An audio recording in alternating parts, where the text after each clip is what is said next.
Hey, everybody, I'm Steve Harris, and welcome to the show where it doesn't matter where we start as long as we finish strong. Now, you've probably heard a saying that a rolling stone gathers no moss, right? But have you heard the saying that a shut mouth also gathers no foot? Probably not, because I just read that in a quote earlier today in an obscure book reference.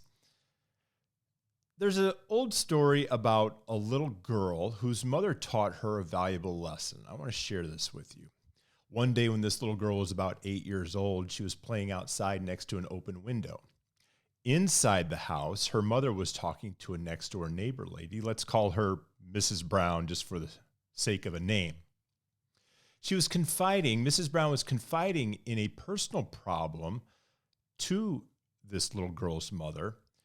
And after Mrs. Brown had gone, the mother realized, the open window, that the little girl had heard everything that went on in the conversation.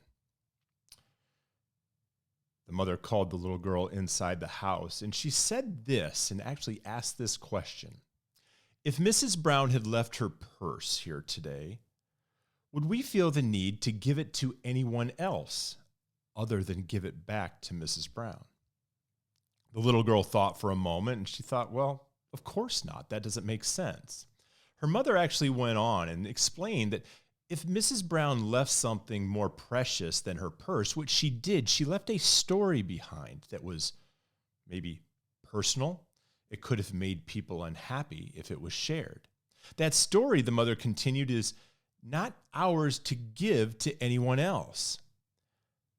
It belonged to Mrs. Brown. And she asked her daughter if she understood that. The daughter said yes.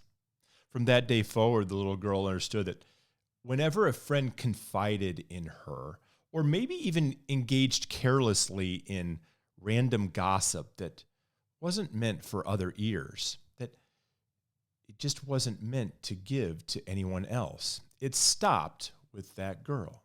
She never shared it any further. Do we do that as human beings? Do we provide that luxury to our friends, to our family, to even people that we don't know that well?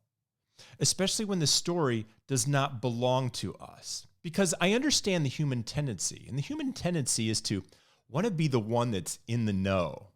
We want to be the one that tells the story to receive some kind of an accolade, if you will, about what we might understand, what we might hear, and see the surprised look on others' faces when that story is told. But if it doesn't belong to us, it's like giving away personal property of someone else.